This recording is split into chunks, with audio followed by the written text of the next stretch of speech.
place to be is living free in Tennessee.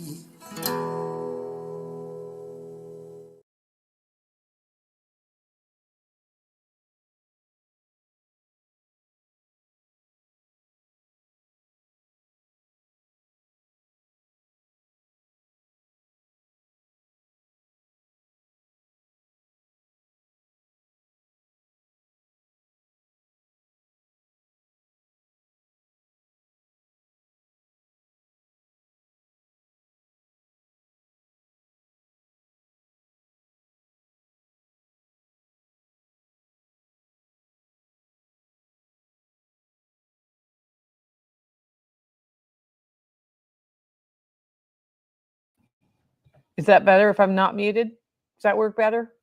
I think that works better. Okay. Welcome to Living Free in Tennessee, where we talk about building the life you choose on your terms. Today is Friday, November 28th, 2025, and this is episode 1102 of Living Free in Tennessee, and it's Black Friday. And I know that some of you are not shopping today, are you? That's good. I'm not shopping today either. I kind of took it easy this morning. How about you, Tactical? Mostly. Mostly? Do you want some coffee? I got some. Okay. So it's Black Friday, and I don't actually usually do a show on Black Friday, I don't think, but I figured since we had so much weird with my schedule this year, I would do a Black Friday show. Plus, it's the Homestead Happenings update. So we're going to talk about the Hollerific Thanksiving that we had yesterday here in the Holler Hub.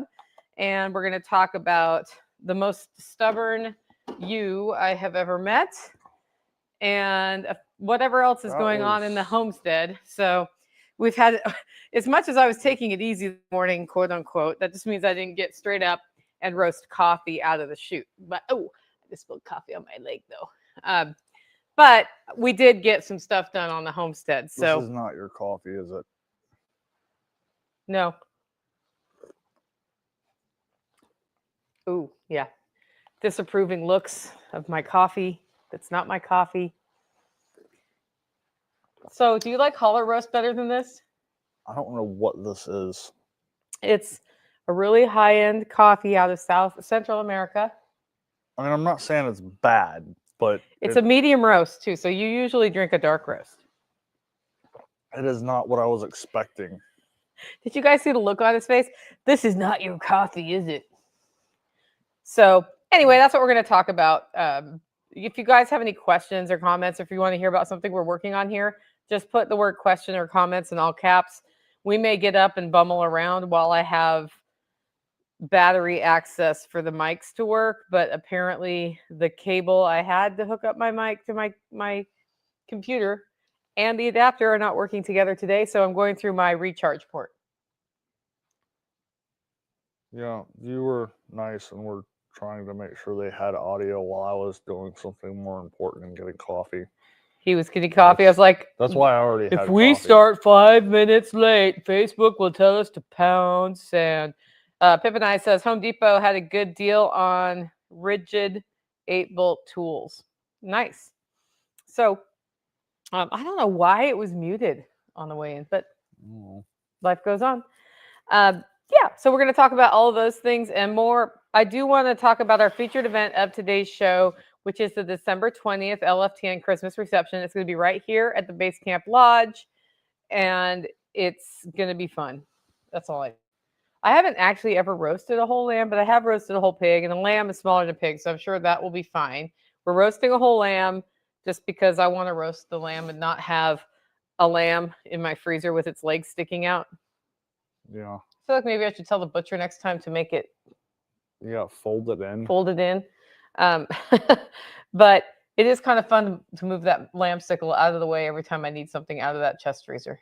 It's fun to try to get it in a nice chest like that. Yeah. So we're going to roast that lamb. There'll be lamb until there's no lamb that day. I'm sure there'll be rosemary and some other fun things. I'm going to talk to Chef Brett about how he'd do it if he was doing the roasting.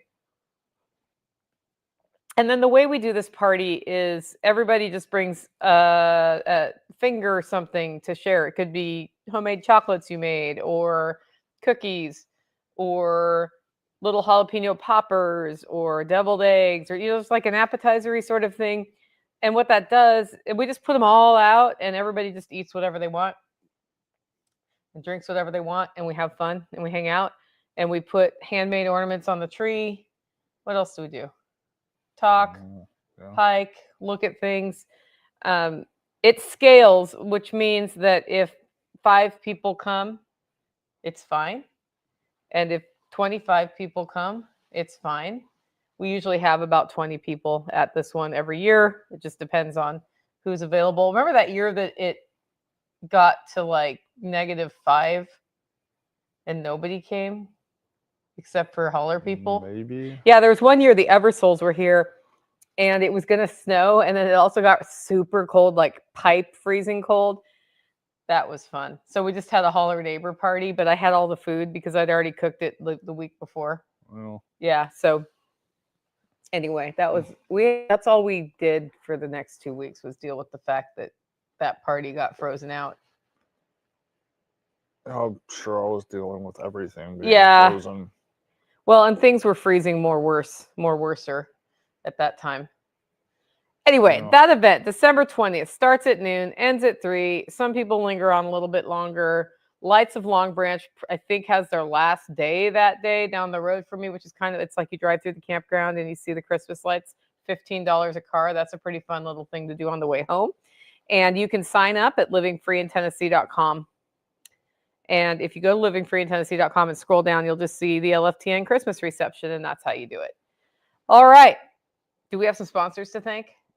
I'm sure you do. I'm sure I do too. Do you want to thank some of them? Which one are you most thankful about? I don't know. Tactical hates it when I ask him any question, what's your favorite or what's your most? Because then he's trying to actually answer me honestly all the way rather than just choosing one he likes. And he wouldn't want to piss off the ones who he didn't choose off the top of his head. I mean, I'm trying to think of who all of your sponsors are and which ones I actually... So today's highlighted sponsors, agristaxadvice.com. That's Matthew Sursley, who works with you to figure out the best way to structure your endeavors, your undertakings, and then helps you understand not only which tax write-offs you can take, any risks associated with them, but also the best way to document them. And he goes beyond that. Like, I've worked with him now, so he goes beyond that and helps you choose strategies in how you approach some of this stuff that you may not have realized going into your business. So I think that's something that I don't know how to explain it exactly as a promo because it's individualized to the customer. But that part I've found really helpful. Check out more at agristaxadvice.com. And I believe he's launching some new things next week that I just sent him an email to make sure I talk about them right next week. But you'll hear about that as well. Beth Emily says Holler Roast would have been a really good answer for the favorite sponsor. After you took one sip of your coffee. This isn't your coffee, is it, Nicole? I don't know. There's something in that coffee that I can't pen taste-wise. Like it's a medium roast. That's part of it. It's the chalky medium roast flavor. Okay. That's what it's acidic. It's more acidic flavor. It's also more acidic than my coffee. I mean, definitely I can taste the extra acid. Yeah. But I feel like there's something else in there. Okay, well, there's no like butternut flavor or hazelnut flavor, if that's what you're alluding to. I don't know. Okay. Anyway, do you know who the next sponsor is? Oh. This one's pretty important. John Pugliano from the Wealth Studying Podcast. Have you listened to the Wealth Studying Podcast lately?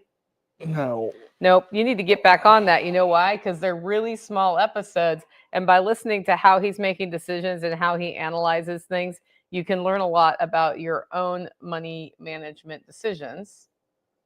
But also, he told me he was going to do a podcast about something pretty cool that I will not spoiler anybody on it. But it has nothing to do with money at all. It has more to do with personal spiritual development. He covers a lot of different things. He's a polymath. So he's really into ham radio. He's obviously a money manager and talks about how he makes investment decisions.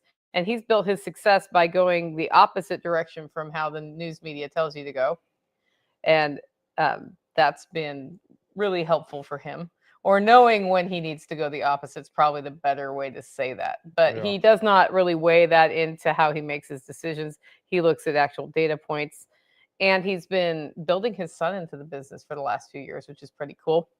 But his podcast is excellent. It comes out about once a week. Sometimes he'll skip a week. Sometimes there'll be 2 in 1 week. He said he's coming up on episode 500. So check that out at the Wealth Studying Podcast, investablewealth.com, and then just click on podcast and it'll link you with his episodes. Or, of course, if you use a podcatcher to listen to this, you can search the Wealth Studying Podcast and it will come up. Yeah. Okay, so homestead happenings. You want to start with Thanksgiving-y stuff, or do you want to talk about the unique the experience we had today? Doesn't matter. I think you guys like Tactical because he just never gives me anything. Right? I mean, we're going to talk about both, so. Okay, let's talk about Amy. Okay. So we've been wanting to move Amy for about 2 weeks from the pasture with the ram and the dogs to the pasture with only girls, because she appears to be pregnant enough that we might be having a delivery sometime in the next 2 weeks. Yeah. We might not. She might just be looking really more pregnant than everybody else because there's triplets in there. Have you thought about that? I mean, she does not appear to be imminent yet. She's got to be She's just close. Enormous. Yeah. So, and her bag is starting to look like it might be developing as of today. Yeah. So, and then that can mean you still have another month. And if that happens, I'm just confused about what happened. Yeah. Or she's decided she'll have a 6-month gestation period. I mean, I guess But like, can you imagine possible. her as big as she is now going all the way till March or April? No. See, that's where I'm at. Yeah. So, and there was like a head shape sticking out today. Okay. I wasn't looking at. Yeah, I was up close and personal with her belly today.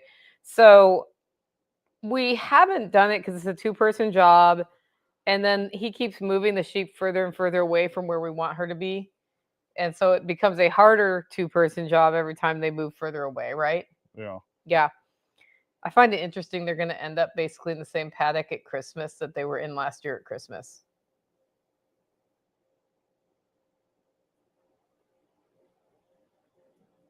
The very top? Yeah. Yeah. Yeah.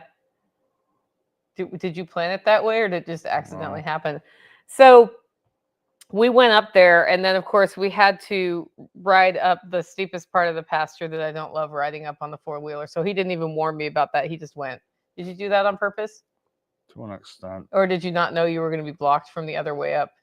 I wasn't sure on that part until I got up there and I could actually see it. Mm-hmm. So that's fine. It was actually not super wet, so I wasn't as concerned about it. It's just the one. Just that one area where you're trying to go forward and you go backwards, right? We did not go backwards Nope. at all. I don't even think I spun the tires going up that. He didn't. I was pretty impressed because you were on the 2-wheel drive 4-wheeler. Yeah, I also made sure to hit that at the exact right angle too. Yeah. So what we usually do when we move a ewe like this is put a leash on them and walk them to the next paddock. And usually what happens is they want to go back with their friends because they're walking away from their friends, and sheep don't like to walk away from their friends. Yeah. Until they can't really see their friends anymore. And then they'll usually follow Tactical or whatever. Not Amy. Not today. Amy actually was crossing her feet and pushing back to try to keep from moving forward. Did you see her do that? Yeah. She did not want to go. And usually if you get behind them, they'd like run away from you. And then that makes them move forward. Nope. Yeah. Not Amy. No, she just. She's like, how about I just not become sheep jello and then you can't go anywhere. I mean, at least she didn't do the thing where they'll just lay down. Oh, she did that on the road. Well, once we got to the road, but at least she didn't do that on the way down. Yeah. She did it one time, but then I got her back up. Because they will, like, if you're trying to move them and they don't want to move, they will basically throw a fit like a little 3-year-old in the middle of the grocery store floor and just go limp and collapse and just lay there. Yeah.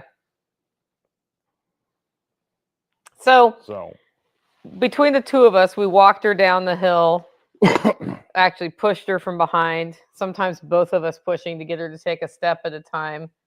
And gravity was on our side, so I found that helpful. yeah. Yeah. But we got her to the road, and then she decided, I'm going to lay down and I'm not going to stand up, because if I lay down, they can't take me further away. Yeah. And I could have gotten her up, because you can pull up on the neck area and grab their tail and pull up, and they will stand up. Yeah. That's how I got her up later. But I felt like we were going to be pushing one step at a time for the next quarter mile down the road. Maybe. Yeah, I maybe. mean, normally, once you get them out to the road, they start to ease up a little bit. And then once you get them past Nighthawk's driveway, then they just start following, or to an extent. Yeah. But she was fighting the entire time. She was not having it. And then she also, like, even when Gilbert drove by in his truck, I don't know if you knew that happened. Yeah. Yeah. She didn't stand up. Not even an alarm that there was a loud vehicle driving right by her on the side of the road where she was. So she had just decided to dig in. So he decided to go get his Jeep, and we were going to figure out how to get this heavy, very pregnant animal into the back of his Jeep. And I hung out with her on the road. Finally, I just sat down with her, and I like scratched under her collar, and she enjoyed that, but she's not enjoyed enough to just follow me on a stupid leash. Yeah. I mean, she wouldn't even graze until we got down to the barn. Mm-hmm. Oh, we have a question in. What breed are your sheep? They are St. Croix. And she's got a little Katahdin. She's got that one has a little bit of Katahdin in her, but she's mostly St. Croix. Yeah. According to Dawn, who we bought her from. Yeah. And yeah. And it could be just that she is getting closer and was, wanted to be around the comfort of her flock. Yeah. And not realizing that her sister, who she usually hangs out with all the time, was where we were bringing her to. Yeah. So. And I'm pretty sure Cloudy's hers too. Yeah. No, she was super happy when she saw Allie. Yeah. And went straight up to Allie. Was like, "Hi, I missed you so much." Also, those people were mean to me. So anyway, he went and he got his Jeep, and then it took two of us to. Oh, you gonna kill the wasp? It came down from the top. Yeah. So we got her in the Jeep, and she was still sort of in that stubborn you mode where she wasn't moving at all. So she's on her side in the back of the Jeep. And I decided to get in there with her just to make sure she didn't get rolled around too much, because she was being a little butt. And I was also afraid her head, like she was going to get up and then use her best weapon, which is her head, to whack me in the head just from thrashing around. So I was just holding her head the whole time so it couldn't. And then he drove down, and we opened the back, and she heard her sister. And you know what she did? Nothing. She just sat there, not willing to stand up in the back of the Jeep. And then he was over there getting sheep to make sheep noises by talking to sheep. Yeah. And every time she heard her sister, she was like, "Oh, it's my sister." Nothing. So finally, I just pulled on her until she jumped out, pushed her past where the electric fence that you'd taken out went, and then he put the fence back up, and I took the leash off, and then she went running to her sister. Yeah. She's like, "Oh, I get to see my sister. This is cool." But she's probably going to be mad at you for 3 days now, right? Maybe. Yeah. At first, she thought she was just getting sheep treats. Yeah. Yeah. But now she's moved, and hopefully that means we can have the baby lamb with just the girls. And so the reason we wanted her out of the paddock with the 2 dogs and the 2 boys is that if she goes into labor with the 2 dogs and the 2 boys, the dogs get protective of the babies and they want the placenta when it comes out and they fight over it. And sometimes this means babies get separated from mom in a bad way. Sometimes this means moms get bitten. And then if you add a protective ram to that, who knows what could have happened. Yeah. Like there's a lot of don't let those guys be around births. And I'm a little sad about that because we used to use the dogs in the births until they got weird about the placentas. Well, it used to be the only one that cared about the placenta was Max. Yeah. And it was great when it was like that because Max would actually clean the hind end of the sheep up. Yeah. But then once Miles figured it out, then they start fighting over the afterbirth, and the risk is a sheep gets caught in the crossfire. Not that the dog intends to hurt the sheep, but if they're fighting over the hind end of a sheep, there's a good chance sheep gets bit. And then also the baby's getting separated from mom, which has also happened before. And it's if you don't get the baby back with mom and get the colostrum in them and get them smelling like mom, then there's a risk that mom just rejects them completely. And then you've got a much bigger problem. Yeah. Although we have learned that you can still get over that with the head gate. I mean, we've gotten over it without the head gate. Yeah. But it makes it way more complicated. So on top of that, moving them back to, behind Nicole's house is got them closer so that we can keep a better eye on them. And, right now they're outside my window so I can look out the window and see them. See if somebody's going into labor and it's stalling. Yeah. Yeah. We're not on labor watch yet. And I would say like the first year we had the sheep, we were on labor watch by now with the first birth because we had no idea. Yeah. So you were mentioning today, this seems a lot easier than former years. So yes, we have a ewe who appears to be pregnant when we don't intend or delivering when we didn't intend her to deliver. But also we're not running around like chickens with our heads cut off freaking out about it because we've been through enough births now that we know it's just going to happen when it happens. And basically, it usually is fine. Yeah. And I mean, it's part of that is just, it's happened enough now. Like the first time, it's like, does she have an udder? I don't know. I've never seen an udder before. Like, how big is her udder going to get? Now it's like, no, that's just. It's a little bigger now. Yeah. Than yesterday. Or than the last time I saw it. Which was not yesterday. Yeah. After the first time, it's like, okay, now I know what I'm looking for. Mm-hmm. So, and, you go through that with a number of different things between udder size, actually seeing them with their rear hips displaced. I mean, she's for sure walking like she's doing the pregnant waddle. Yeah. Yeah. So you start picking up on all that stuff, and it's like, yeah, like she's pregnant. She shouldn't be pregnant right now. She's going to give birth probably, mid-December? If she's on schedule for when I think she got pregnant, it'll be around the time I'm doing my Christmas concert with Master Singers. Yeah. So December 14th, 15th, around there. But it's like, I can look at her and be like, up until now, it's like, no, yes, she's pregnant. Yes, she's getting close, but I'm not in that big of a hurry to get her out because I don't think she's going to give birth any time now. Like, she hasn't developed an udder yet, so I'm not overwhelmingly stressing about the fact that we haven't gotten her moved yet. So it's little stuff like that the more you do it, the more you get accustomed to it, and you get your patterns worked out.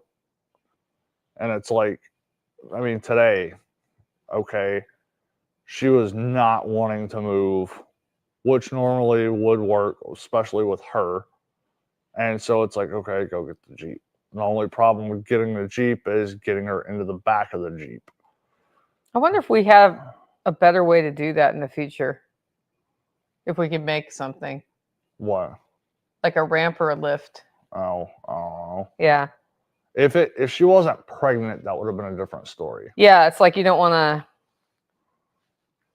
Well, put that pressure, and she weighs more. and she weighs more. Yeah. Like she weighs significantly more right now. I thought I was going to be able to at least get her part of the way up, and now, No, it took 2 of us. you know, And that's something. It's nice to have 2 people in a situation like that. Or if we had felt like bringing the livestock trailer over there, it was a much lower bar.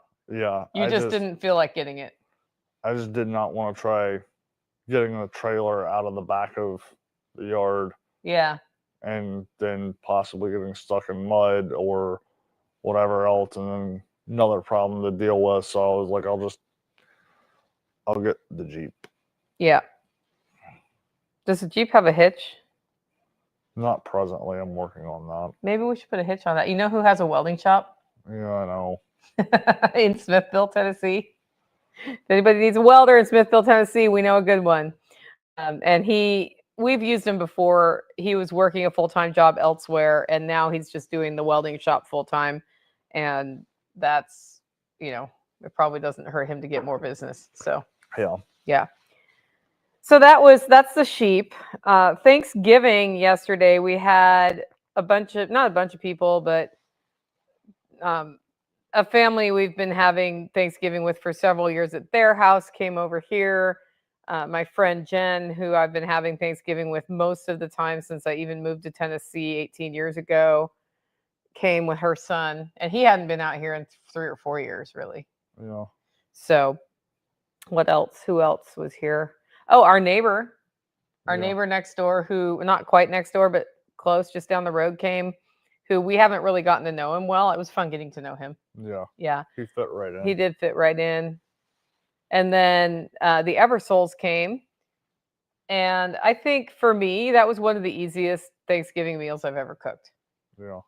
So I don't know. You've watched me cook a lot of Thanksgiving meals, right? Yeah. Have I looked more stressed in the past? Oh, yeah. Yeah. This one was one of the least stress you've been cooking for any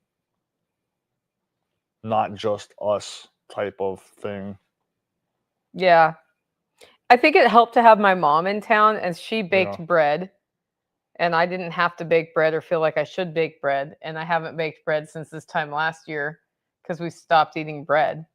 Speaking of chicken food. Yeah, we'll have to see. Mom's probably going to freeze that all for herself, which is fine. Okay. I'm bringing a big bunch of stuff back from here over to there to either put in the freezer or serve for dinner tonight or make turkey soup out of. Okay. That's the plan. But also, I think because we did the farm to table dinner, and I remembered that juniper berries exist, which, sometimes it's like all this stuff is here and I harvest it. I forget I harvested it and don't use it sometimes in the herbal side. Or I know it exists and I don't harvest it. I see it and I'm like, oh yeah, those look ripe. Oh yeah, those look ripe. And then I don't get them. Well, Kerry was doing his wild edible walk and he was showing the juniper tree with, he's like, the ones that are black are ripe. The ones that are not black are not ripe. And it's this time of year that they're black. Well, they're turning black. So I thought to myself, I've never done a dry rub with juniper berry in it before, but I have cured a venison leg with juniper berry, and that was delicious. And juniper berry is sort of that distinctive aroma that you have in gin. So some people really like it and some people really don't. So I thought, well, I'll try it this year. And I made a custom recipe. I'm going to actually give it to Don Gorham and see if we make a powdered rub for people for next year for Thanksgiving. But it was homegrown sage. It was juniper berry. It was peppercorns and salt. And I dry brined that turkey for about 48 hours. And every time you opened the fridge, it smelled like a big old bottle of gin, which was pretty funny. Did you notice that? No. Yeah. I don't know if you remember how gin smells, really. Just chuckling to myself about custom recipe. Yeah. Why? The redneck to English translation of that is she rubbed a bunch of stuff on the turkey. Yeah. It was like the day I did the episode on accepting help. Mom walked in as I'm writing the show notes, and she said, "Can I help you?" And I almost said no, knowing full well I needed to get the dry rub on that turkey, and otherwise it wasn't going to be on there long enough. And I was like, actually, there's some juniper berries there. Put this many in the blender. Put peppercorns, this many in the blender, and put a whole bunch of sage in the blender, and hit go. And she did. And then she added a cup of salt. And then that's what I rubbed on the turkey, and I have some left over. Yeah.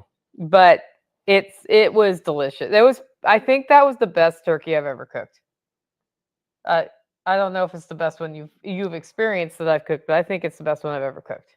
It was good, yes. One of the best ones I've ever cooked, for sure. Definitely one of the better ones. The other thing I did was I had listened to Jack Spirko's show with Chef Kenny. And Ken said what he was doing this year was putting the turkey in the oven, getting it really hot so it browns, and then it crisps the skin, and then finishing it at a lower temperature, rather than cooking it at a lower temperature and then finishing it with the higher temperature for the brown skin. And I was like, well, I'll try that. So I got up in the morning, preheated the oven to 450, threw the turkey in for half an hour, not browned, turned it up to 500. Within 10 minutes, it's crisped. Transferred it into a turkey roasting oven and brought that down here before I plugged the turkey roasting oven in. So I did the oven work at my house because my oven's way better than this oven, and I didn't trust this oven to get hot enough. So, so then I brought it down here and plugged it in, spent an hour setting up. You helped me rearrange the furniture so we could fit everybody in here. Yeah. And then, got it to where I thought, yeah, we'll have everything set up by the time people arrive. And then just let her rip, and at 350 in the turkey oven till it was done. It was super easy. I didn't add any. I stuffed the turkey with a diced up persimmon I got from Carrie from Strong Roots Resources. That was a cultivated one, so it was big. And then I also put half an onion in there. That was a big onion. I put no more juniper berry. I put basil and diced up blue oyster mushrooms in there. Okay. Doesn't that sound delicious? Yeah. Good. You're getting that for dinner because we forgot to serve it. Okay. Yeah. So that was all we did, and it worked out beautifully. I did forget to scoop I forgot to scoop the stuffing out. Oh yeah, I also took a whole from Clean Jeans Farm. They had sent out with the greens for the farm to table dinner. They had sent out turnips, some unusual turnips with fun colors, and so I put a turnip in there too, just a whole turnip. Now I have to clean a window. Tactical just killed a very large wasp. That one splattered, the abdomen splattered like it was on your car windshield. Yeah, that was an impressive kill. Yeah, I saw that wasp yesterday in here, and then decided I couldn't be upset about it. But yes, we need to clean these windows. We need to clean them anyway. Yeah, so that was good. And then somebody else made the mashed potatoes. They were brilliant. I think Tracy made those, and then I made gravy. And the gravy was just from the drippings. Yeah. Super easy. So for me, and then I made the cheese. My biggest, most involved thing I needed to do was a cheesecake. So I made a cheesecake, and it was good. But we were all so stuffed, couldn't eat anymore yesterday. I put dessert out, and Ben was like, I don't have room for dessert, Nicole. I had 2 plates. I should have only had 1 plate. I'm like, yeah. He's like, but you guys taught me you just eat plate after plate on Thanksgiving. And I thought, I think when he was a kid coming here, we used to start eating at 11 or 12. Yeah. And there'd be a hike in the middle of the day, and then there'd be another plate of Thanksgiving later that night, and they were spending the night. So they were here, campfire outside, all sorts of stuff. And what's happened in recent years is I've started serving dinner at 2. And I regretted that yesterday because when dinner was done, the sun was setting, and I thought, right now it'd be really nice to walk to the upper ruin and back, except for that going to the upper ruin after dark is not the best idea. It's not a terrible idea. Like, I probably wouldn't get lost, but it was also pretty cold yesterday. Yeah, it got cold last night. It got cold last night. We had our first frost flowers today. That's how cold it was. I saw some in the pasture. Yeah, I saw some there too. And I didn't have my phone, or I would have put my annual "It's Our First Frost Flower" post up on Facebook. I think we had some the other day, but only in certain spots. Yeah, we'll get a few more frost flowers. But so that was really good. And then we had green bean casserole, dressing, homemade cranberry sauce, pumpkin pie cheesecake, sauteed mushrooms and onions, pierogi, pork burnt ends is what they were called. There was a pastaless pasta salad. That was fun. And then this really delicious yam casserole. Did you like that one? Did you try the yam? Not sure if No, it wasn't yam. It was butternut squash. So, yeah, homemade butter, charcuterie. I think my favorite part of Thanksgiving was the Limburger cheese icebreaker.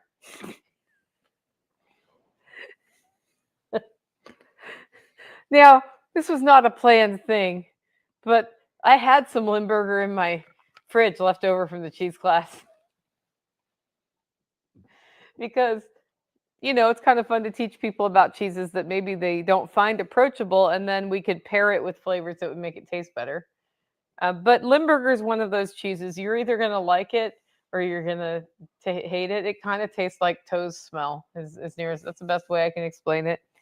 I actually like a little bit of Limburger paired with a port or something. So, but it's not one that I'm just going to eat slices of, right? So I had Limburger that would out, and then people are walking in, and it's that point where like our friends from Sparta are here, our next door neighbor is here, I'm here, Mom's here, at least one of the rednecks was here, Bowman's weren't here yet, and so I don't know what possessed me to say this. I said, "Oh, there's Limburger if anybody wants to taste it." And Mom's like, "Oh, I want to taste it." So she makes it sound like it's really awesome. And I was like, "Well, some people really don't like Limburger cheese, but it's your chance to taste a really high-end Limburger cheese. But, take a little bite, and then if you don't like it, no harm, no foul." And so I'm telling him just to let it sit on the tongue for the flavors to go, right? And Mom tastes it, and it's the look on her face as she goes through the phases of Limburger. And then I taste it, and my face goes through the phases of Limburger. And then it becomes a badge of honor to be willing to taste the Limburger cheese, and everybody's tasting the Limburger cheese. And I'm like, no, wait, it needs to pair with something sweet. And I don't have any fruit here, so like a pear would be really good with it. So I have a really nice port here. And so I got a little port out, and I'm like, just put a couple of drops on your tongue, let it coat your tongue. Then you put the Limburger on your tongue and hold your tongue to the roof of your mouth and just let the flavors happen. And Charles, our neighbor, tries that. He goes, "Oh, no, I don't like that." It was so funny. And then Jen Bowman, she tasted it. Were you there for her? No. It was it's like, at first they're like, "That's weird." And they're like, "Oh, I don't like that." And then it's like, "Wow, I really don't like that." And she was like, "Nope." And then she got this look like with her mouth. Anyway, it was pretty funny. I would say, yeah, Ashley tried it. Everybody tried it, except for one of her kids didn't try it because they smelled it first and said no. Yeah. I don't remember which one, but yeah, it was pretty funny to watch. And I said, well, now I have to find out a different Limburger icebreaker for next Thanksgiving, because at the very beginning we all tasted Limburger cheese and had funny looks on our face. It kind of cut that at the beginning of any event, even though you know each other, you're a little, shy, or I don't know how to explain it. It cut right through that, and people who didn't really know each other very well, or like the new guy, just fit right in after the Limburger challenge. So I thought that was a happy accident for sure. So, but yes, Carrie's in here. Carrie, you left those persimmons here at the farm to table dinner. We still have one left. Those are so good. I want to now grow them. That's how much I like them, because they're not overly sweet like persimmons in the wild. And they were, anyway, that would have been, if I would have had the persimmon that was at my house that was supposed to be here that I was going to serve, it would have paired nicely with the Limburger in summary. But I was too lazy to get down to my house, and I wasn't going to send you there for a special mission just to get a stupid persimmon out of my fridge, which I know you would have done. You had 19111 fetch. Yeah. There was only one. It was not bad in that regard. Yeah. But it was still cold. Yeah. Tactical thinks it's cold. That's his. I said, what do you want to talk about today? He said, it's cold. And I was like, we can't spend the whole winter going on a live show to tell people, hi, we're on the homestead. Guess what? It's cold. Did I actually say that this morning? You actually talked about the weather being schizophrenic. Oh, yeah. I said the weather's schizophrenic. Yeah. I didn't say anything. I didn't say specifically complain about cold. It was just like the weather is completely straight up schizophrenic right now. Yeah. So like 2 days ago, running around in a t-shirt because it's 70 degrees and now it's like 26. Well, as a result of the schizophrenic weather, we got a little extra time to get the primer coat on one side of the base camp lodge, which is done all the way except for some cracks that you get to paint on this side of the lodge, like this end. Yeah. And he was willing to do it the last day we had above 50-degree weather, but then I was reading about paint curing and I realized it would just not be a good idea to do that. Because it was freezing that night. Yeah, so if we get another 2 to 3 day period where it's sunny and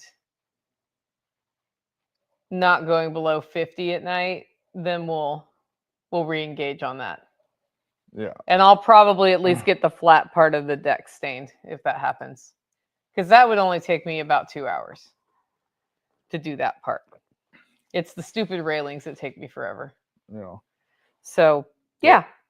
The thing with the weather is, like, I'm not going to complain about having another 70-degree day, but a lot of the people, especially from Maine, New Hampshire, Idaho, what they don't wrap their head around is they think that we just can't hack the cold. It's not can't hack the cold. It's the temperature swings. You have no acclimation to it. So I spent 2 years in Maine, and it's like once winter sets in, you get acclimated to it and it's a little bit more tolerable. Whereas here, you just build up no acclimation to it because like January is usually cold. You get a little bit of acclimation to it, and then you start getting spring days again. That's the part that sucks. Yeah, he doesn't like it much. Don't like it much. Don't like it at all. Yeah, we had surly redneck. Was it yesterday? Yeah, we had surly redneck yesterday morning because it was the first really cold morning in a while, and you were bitter about that. Yeah. Well, it's like even Mom and I are like, we're just gonna do our thing, and if he shows up, that's fine. But he's a little too surly to be around this morning. It's like this morning when you ask about moving Amy over, it's like not yet. Like wait longer. Like I don't care how much longer, but it's like at this point in time, like 20 minutes prior to this conversation, the sun had breached the ridge, which here is like 9:30. And I could already feel a temperature change in that 20 minutes. So it's like the longer we wait, the less this is going to suck. So it's like, yeah, waiting another 20, 30 minutes made that far more tolerable. Well, the other thing that happened this week is the long search is over. Tactical doesn't know I've been looking for years for a piano. We've talked about it for years. Yeah, we saw one come up online for $250, which is not a lot, but also what's happened in our society / culture is people move more. It's easier to move a keyboard than a piano. And so even really nice pianos are just not worth as much as they used to be on the resale market. But a lot of the pianos, so in the last 2 weeks, I've looked at 2 other pianos, and I haven't so much been worried about how much they're listed for as what kind of piano it is, how old the piano is, if it looks like it's been well taken care of. If somebody says its last tuning was 1997, for example, I don't even go look at it because I'm sure that something has developed because the piano was not maintained. Yeah. So we looked at one that just didn't have depth of sound, and it was going to need new felt on the hammers. And then we looked at another one that sounded great, except the minute you got to the upper register, it didn't. And we discovered it had a bent hammer bar holder. Like the hammers, there's a bar above the hammers called the hammer bar. The hammers go below that. That's how you get resonance. Because the bolt that holds that hammer bar straight had bent, the hammers were hitting the bar itself. And I decided that I don't even know what it takes to repair that, but it seemed like the $150 piano that was going to require a piece of metal that was bent to be unbent, and what happened to make that bent was not worth it. And here's the deal. It costs more than $150 to move a piano, unless you have your friends do it for free. I've known for years you don't have your friends do it for free. What you do is you pay a piano mover, and then you still have friends later that year. That's the way that works, right? That and gun safes. Yeah, gun safe mover. Yeah. So I was like, I've just been kind of poking at this, and because Mom's in town and she's better at looking at the condition of pianos than I am, I've been taking advantage of that. So this one came up, and about the last thing I really wanted to do Wednesday morning of Thanksgiving week, which is the biggest travel week of the year, is get in my car and drive to Mount Juliet to look at this thing. But drive I do. And we walked in, and Mom said the second she touched it, she knew that was the piano. It's been really maintained. I've never opened a piano up and looked inside and seen such a clean piano, first of all. It was dead clean. And that's not the way the inside of a piano usually looks. Let's put it that way. And it has a couple of keys that have some wonkily sounds at the very top that may require more than just tuning, but it's the top 4 keys, and it's probably more, I'm going to guess, felt related than some other big, like there are no big issues. We'll just put it that way. So we bought the piano. And then on the way home, as I was running to the post office and other things, Mom scheduled the mover, and guess when it arrives, guys? You know when it arrives. I'm going to be moving some stuff around as a result of that today or this weekend. It arrives Monday. In unrelated news, I have a keyboard for sale. It's a Korg with 88 weighted keys, and it comes with a performance grade keyboard stand that is not the X type of stand, but it's actually a frame. So when you're playing it, it does not fall over. It has the stereo outs. One of the ports is broken and could be repaired, but I've never repaired it because it doesn't matter if I just have a single 1/8 inch out for it. But I'm not going to have a keyboard and a piano. So the piano's going where the keyboard is. 1/8 inch or 1/4 inch? 1/4 inch. Sorry, I said 1/8 inch. You're right. It's a 1/4 inch out. Has the sustain pedal. And yeah, I'm very excited about it. It was the right one finally. I'm glad I didn't buy any other things that I've seen in the last 10 years that I've been looking. I've got a number of things that I'm looking at. Yeah. Yeah, Beth Emily says, I'm excited for you. She also says, always use a piano mover. Yeah, there's lots of reasons to use them, but partially that they can actually, when we called the lady yesterday or Wednesday and told her that it was getting picked up Monday, she was really surprised it happened that quickly because she's moving too and was having trouble scheduling her move. And then she was really pleased it worked out. Well, every piano mover we called had availability to move, and we could have had it delivered today for an extra fee.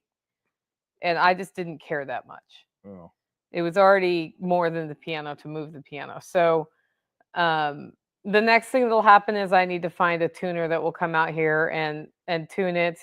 And I may end up needing to have a dehumidifier installed in this because of how my house is. So we'll see. Because I want to take care of this piano. I don't want it just to be, falling apart. So that's all the deal. Or we have to figure out how to get my house down to 50% humidity on the regular, which is not what it does. It likes to sit around 70. We'll see what happens this coming spring. Okay. Spin it, studio, or upright. It's a studio piano. And I had an upright. I've had a couple uprights in my life, and it's less heavy, which is good. But it has a great sound. So I'm pretty stoked about that. So that's the update for the week, guys. I don't have much more to say. Like, it's business as usual on the homestead. We've got 2 days to collect as many leaves at base camp as we can and use them in the gardens and to mulch things in. So some effort will be put there. We were talking this morning. I said it's a better 2-person job to get them in the bags to move them. And then Tactical said it's a better 3-person job. I don't know what he means by that, but we'll give it a shot with 3 people. Said 3 people is even better. Okay. So that'll happen. We've got heavy equipment coming to install a 3-vase sink in the basement here so that we can do dishes down there for large events easier. And then also we're making an RV spot or 3. I'm not sure how many we're making. It depends on how far the heavy equipment gets while he's here. Yeah. But we found a few places to make campable camper spots. So that could be a fun development here. Yeah, we'll see how quickly stuff goes and how much I'm actually able to get done with him. Yeah. So he's supposed to be out Monday, but depending on the rain, that may shift around. Yeah. You have all the parts you need, though, right? I have all the parts to get it in. Yeah. I don't have all the parts to finish it because I'm not sure exactly. You don't know what you're going to do till you try to dig the hole. Yeah. So. That's true. And then the basement classroom redo is well in place. So Valerie was here Thursday helping us get ready for that. And we are ready to, we can prep this outside wall to dry lock it at this point. And then dry lock in the one part of the basement I want to dry lock first. And then we're also going to end up resealing the floor. So what I'm trying to do is get one corner of the basement all the way done, and it's the specific corner that has laundry facilities, dishwashing facilities, and storage, so that all of the things that we had to pull out of there can be organized back into there, and then it gives us a chance to have the rest of the basement area cleared. And part of that means running wires, running vents, moving things, like moving the dryer to be next to the washer and stuff like that. Yeah. So I think that's probably the hardest part, unless we do put siding up on the cinder block. I'm voting we don't do that. Yeah, that's not top of my list right now, but it could look really cool. But yeah, I mean, eventually, I think reframing the outer garage door wall is more important than that. Yeah. So this place is really coming together. People are starting to rent it to use it for events, which is exciting. We have one January 11th here that's coming up. Fire. Okay. Yeah. It's basically a retreat for female homesteaders, entrepreneurs. That one. Yeah. And that is a small event. Oh. And then we have Combat Midwife March 7th, which if you go to her website, that is 50% off that class until I don't know when, but it's a Black Friday sale, so probably around Monday, but maybe it's for the rest of the year. But I feel like it's just through the end of the month. So get your tickets to that if you want to come take her class. Her class sounds amazing. I'll be cooking for that, by the way. So you'll have good food, I promise. Or you'll decide you don't like my cooking. And then you'll get banned from every event here ever. Yeah. So that's coming up as well. And if you do have an event you want to book here, reach out to me because we're firming up the calendar. I've got some farm to table dinners sketched out. I've got people doing weddings here. I have our own classes happening. So things are actually filling up pretty fast, surprisingly. Yeah. Yeah. It's all coming together, guys. We'll be back next week with our usual schedule. If you like the show and want to support the work I'm doing here, you can do it in a couple of ways. One, get your coffee at hollerroast.com. We have a small business Saturday special right now where if you order gifts and want to have them gift wrapped for free, there's a checkbox for that. There's another checkbox to put a custom message in that's all on the card for you, and we'll ship them out for you. That will be a fee starting at the day after December 1st. So get your orders in between now and December 1st, and you should be good to go. That's at hollerroast.com. The second way is to become a member. Go over to livingfreeintennessee.com to find out more. With that, go out. Make it a great week.